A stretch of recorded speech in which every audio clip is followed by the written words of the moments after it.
kabar anak-anak semua? Alhamdulillah semuanya sehat ya. Untuk pertemuan pada hari ini, siapa saja yang tidak hadir? Alhamdulillah semuanya hadir.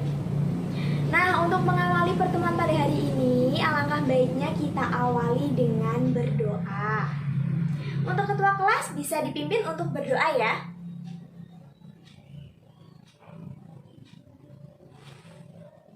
Anak-anak, sebelum memasuki materi pada hari ini, Ibu mau tanya. Untuk kita flashback dulu ya, pada pertemuan minggu lalu, kita itu mempelajari apa sih?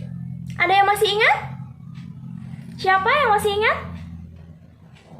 Iya, betul sekali, cerpen atau cerita pendek. Nah, di sini siapa nih yang masih ingat pengertian cerita pendek itu apa?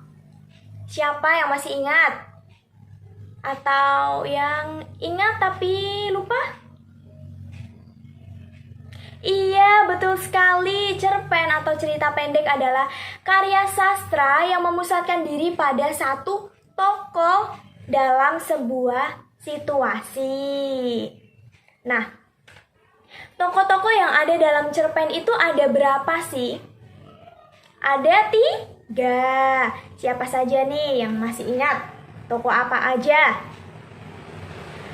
Protagonis. Yang kedua, antagonis. Yang ketiga, siapa yang masih ingat? Dan tritagonis. Nah, itu ada 3 tokoh dalam cerita pendek. Pengertiannya apa saja sih, Bu? Nah, di yang seminggu sebelumnya kan Ibu sudah jelaskan ya. Nah, siapa di sini yang masih ingat pengertian dari tokoh protagonis, antagonis, dan tritagonis? Yang pertama, protagonis. Siapa yang masih ingat? Iya, betul sekali. Protagonis itu adalah tokoh yang biasanya disukai oleh pembaca atau tokoh yang memiliki sifat baik atau positif. Yang kedua, tokoh antagonis. Apa itu? Yang jahat. Iya, betul sekali. Tokoh antagonis adalah tokoh yang menentang atau yang memiliki sifat negatif atau yang buruk ya. Nah, terus yang terakhir ada tokoh tritagonis. Apa itu tritagonis? Yang netral. Tokoh tritagonis adalah tokoh yang netral atau sebagai penengah dari tokoh protagonis dan tokoh antagonis. Iya, betul sekali. Sudah pintar-pintar ya semuanya? Nah, materi kita pada hari ini adalah nilai-nilai kehidupan dalam cerpen dan unsur-unsur pembangun cerpen. Nah, sebelum kita memasuki materi, Ibu akan membacakan tujuan pembelajaran pada hari ini. Setelah kegiatan pembelajaran, peserta didik mampu menentukan unsur intrinsik dan nilai-nilai dalam cerpen serta menerapkan nilai-nilai dalam cerpen yang sudah dibaca ke dalam kehidupan sehari-hari. Nah, jadi setelah kita belajar nilai-nilai kehidupan dalam cerpen, diharapkan kita bisa menerapkan nilai-nilai yang baik ke dalam kehidupan kita ya. Nah, setelah ini Ibu akan menerangkan apa saja nilai-nilai kehidupan dalam cerpen. Sebelumnya Ibu akan menjelaskan terlebih dahulu pengertian dari nilai itu sendiri. Nah, di sini apakah sudah ada yang tahu apa itu pengertian dari nilai? Sudah ada yang tahu belum? Belum?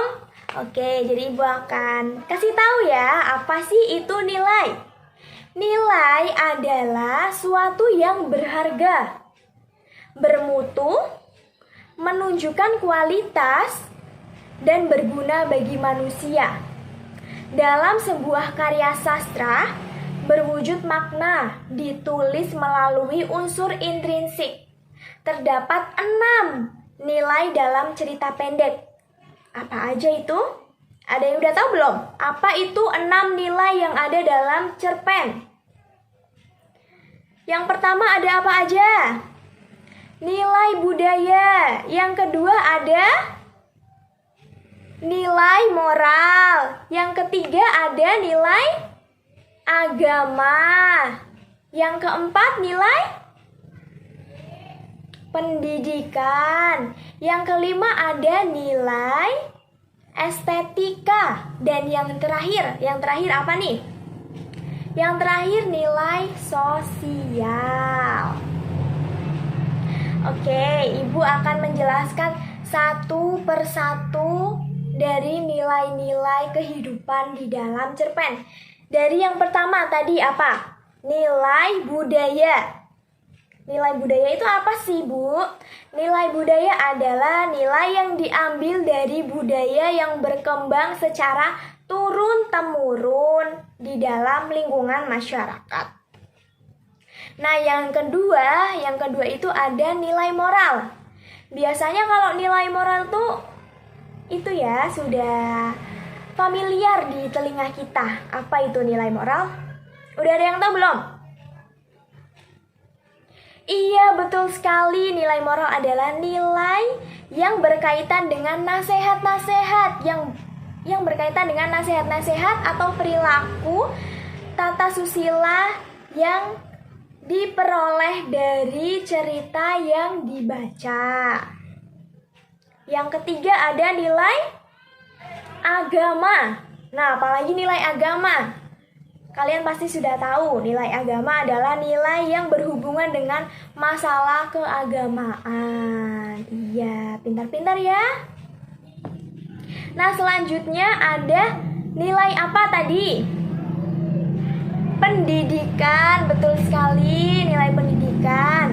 Nilai pendidikan adalah nilai yang berhubungan dengan proses pengubahan sikap dan tata laku seseorang atau kelompok orang dalam usaha mendewasakan manusia melalui upaya pengajaran dan latihan. Seperti kita pada saat ini, kita sedang melakukan pendidikan untuk mengubah atau mendewasakan kita ya. Yang kelima ada nilai estetika. Apa itu nilai estetika? Ada yang tahu? Ada yang tahu tidak? Belum ada yang tahu ya. Nilai estetika adalah nilai yang berhubungan dengan keindahan dan seni. Jadi di dalam cerpen itu terdapat kalimat-kalimat yang indah. Nah, itu termasuk dalam nilai estetika. Nah, berikutnya ada nilai sosial. Apa itu nilai sosial?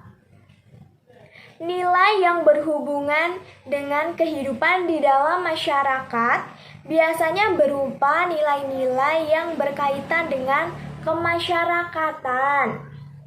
Contohnya, Ana dan Ani melihat nenek sedang menyeberang.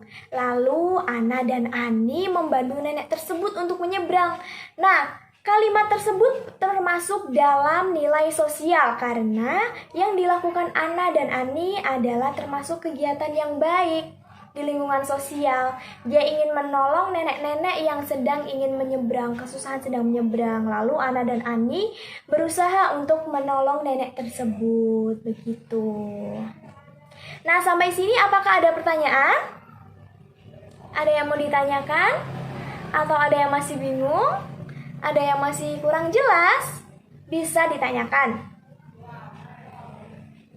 Oke, belum ada pertanyaan ya.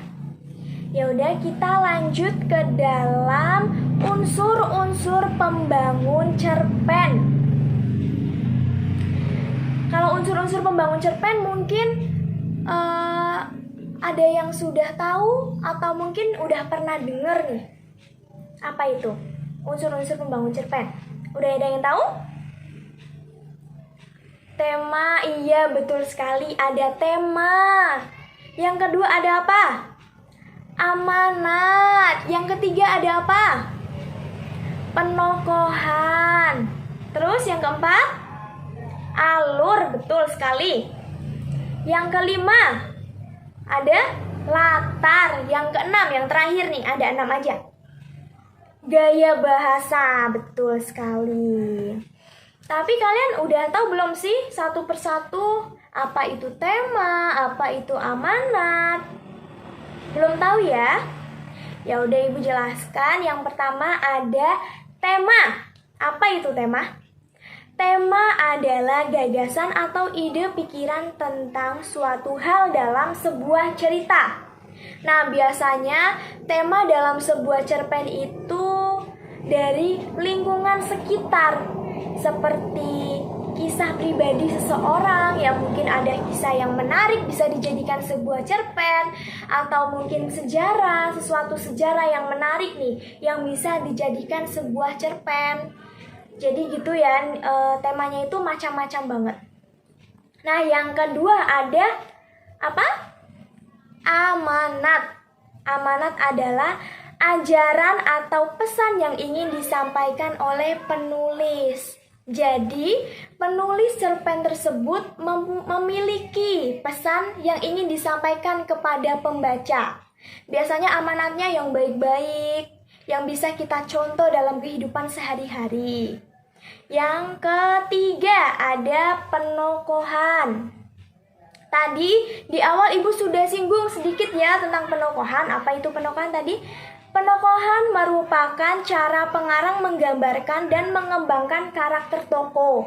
Yang tadi ada 3 itu, ada protagonis, antagonis, dan tritagonis. Ya. Yang keempat ada alur. Apa itu alur? Alur merupakan pola pengembang cerita yang terbentuk oleh hubungan sebab akibat ataupun bersifat kronologis.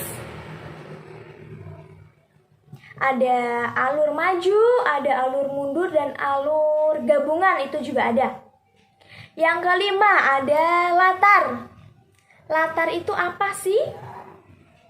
Latar itu apa ya? Ada yang sudah tahu belum? Ya, latar atau setting meliputi tempat, waktu, dan suasana. Jadi kita dapat mengetahui nih latarnya itu apa aja sih di dalam cerpen tersebut. Tempatnya itu di mana, waktunya itu kapan, pagi, siang, malam, dan suasananya itu seperti apa, suasana sedih, bahagia, dan sebagainya. Terus yang terakhir ada gaya bahasa. Gaya bahasa adalah penggunaan bahasa yang berfungsi untuk menciptakan suatu nada atau suasana persuasif serta merumuskan dialog yang mampu memperlihatkan hubungan yang interaksi antara sesama tokoh. Iya. Apakah sampai sini ada pertanyaan? Oh, belum juga ada pertanyaan ya. Ya udah. Selanjutnya, Ibu beri tugas untuk kalian mencari satu contoh cerpen. Boleh mencari di internet. Habis itu dibaca. Ibu kasih waktu selama 15 menit untuk membaca cerpen ya. Ya, silakan. Nah, anak-anak, selanjutnya kalian bisa mengidentifikasi nilai-nilai apa saja yang terdapat dalam cerpen yang sudah kalian dapat, dan kemudian kalian juga bisa mengidentifikasi unsur-unsur pembangun pada cerita pendek. Ibu beri waktu sekitar 20 menit cukup ya untuk mengerjakan itu, atau mungkin 15 menit saja sudah cukup ya. Yaudah, silakan, selamat mengerjakan. Ibu kira cukup pertemuan pada hari ini. Terima kasih anak-anak yang sudah mengikuti pembelajaran dengan baik. Mohon maaf apabila Ibu ada salah kata. Mohon dimaafkan. Wassalamualaikum warahmatullahi wabarakatuh.